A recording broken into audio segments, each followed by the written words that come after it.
This is a time for the Army family to stand together. This is a time for Army Strong to mean what it says. And not only is the Army family standing together, but President Obama says the whole nation is grieving over the mass killings at Fort Hood. And now there is an update about the number of casualties. Members of Congress who were briefed by the Army say they were told 38 people were wounded in the rampage at Fort Hood. That is 8 more wounded than previously reported. The accused shooter, Major Hassan's connection to Islam, has some in the Muslim community talking about it. Of course, they do not condone his actions.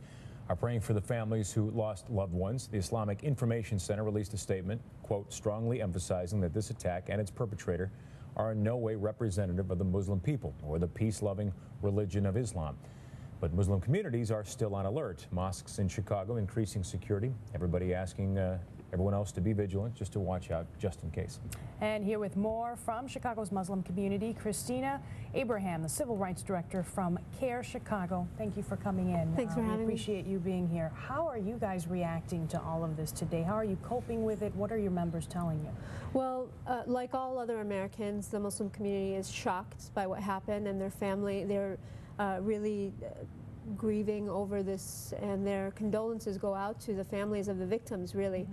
In addition to that, they have this added worry that the very few people will think that this has something to do with Islam or Muslims in general, and will take that out on them. For this reason, we're asking people to be vigilant. We always advise people to report any instances to the police and to just keep their extra security at some of your facilities? Just extra caution at this point. There's no need for extra security. Some of the mosques are organizing blood drives to donate blood to the hospitals down there. Christina, we talked about it earlier in a previous interview during this broadcast about the extremism that is not 99.9% of the Muslim community. Is there something, as this situation occurs, that the Muslim community needs to talk about more, open up more, educate more those that are not in the know about what the faith of Islam and the Muslim community is all about? You know, we talk about peace loving, we talk about all the various things. You said it off the top. We're just like every other American here. But it seems like the message needs to come out more from the Muslim community. Well, first I have to vehemently disagree with the person that was here before, with Tom Makaitis, because I do think that this is a case where a soldier who was subjected to whatever stressors did snap, just like the guy in Florida today snapped, just like other soldiers at Fort Hood or all over the world have snapped and have buckled under pressure and turned and committed violent acts against their fellow soldiers. But when you hear some of these signs, what do you make of those? Those things that he gave the Quran to his neighbor. I mean, some of these other things that you can't ignore. What do you make of that? Right. Well, we can't ignore the fact that this man was Muslim all his life, and that when he enlisted in the Army 10 years ago, he was a Muslim. And that when he served the Army, without really any instances to know, he was still a Muslim. So you have to start to look at what happened, what events happened in the last year coming up to this event that created the circumstances that caused this mental break. But there was a mental break. There had to have been a mental break. And this man was counseling people, and this isn't to justify what he did. It is a horrific, horrific thing. But this isn't the first act of rampant violence that we've seen in this country, much less in the military. And I think that we would be doing the men and women in uniform of this country a disservice if we didn't start to address those issues. What are the things that are causing the stress that has created post-traumatic stress disorder, that has created the rise, the 37% rise in the suicide rate amongst military members? We have to start answering these questions, and if we just kind of pass it off and say this is because, you know, this is another case of this radical extremism, then we're really doing these people a disservice. I just want to ask you one more quick question. How fearful are you right now of a backlash? I mean, is this main thing on your mind? And what, again, Mark sort of touched on this, what do you tell people at home that are watching this? Well, there is a fear of backlash. There always is when instances like this come up. We are hopeful. We know that the vast majority of Americans do not think that their Muslim neighbors are a threat. But we do want to be cautious.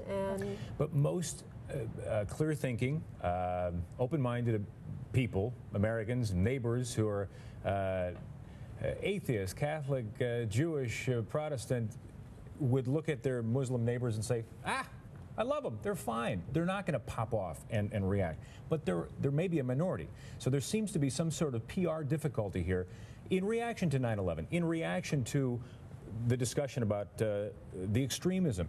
If the shooter, the alleged shooter, was of a different religion or non-religion, let's say Catholic, I had the feeling the Catholic Church may not be coming out right now having to say, okay, we're worried about a backlash here. So there's a PR perception problem. Not your fault. But it's in the fabric of this country right now. So my original question, how do you deal with that? How are you going to be able to stand up and say, we've got to talk about this in a more open forum than just talking about how, well, we're on the defensive, we have to be careful, we have to watch over our shoulder. What do you do? Well, we do what we're doing now, and we go out there and we get the message across that this is not something that reflects on the Muslim community. But if we're having this open discussion, then we have to raise the point that the media doesn't report on when other people pop off. The media doesn't report on what religion they were, what ethnicity they were. This morning it was noted what this man's descent was, even though he was American born and raised. However, the shooter in Florida, we don't know what his descent is. We don't know what his religion is. It's not even an issue that's brought up.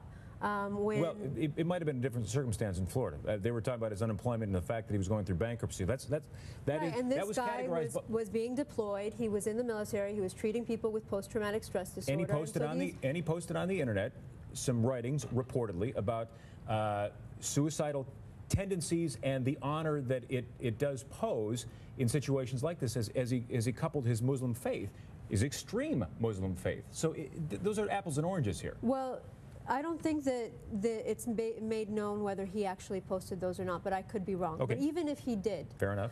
It's still an indicator of his mental break.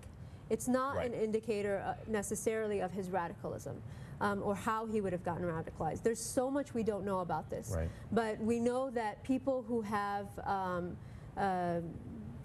psychosis, people who have mental breaks, do manifest them in very different ways, and this is how they lash out. Christina Abraham, we thank you so much for being here today and sort of explaining some of this to us. Best of luck getting the word out. Yeah, Thank you. Thanks for joining us.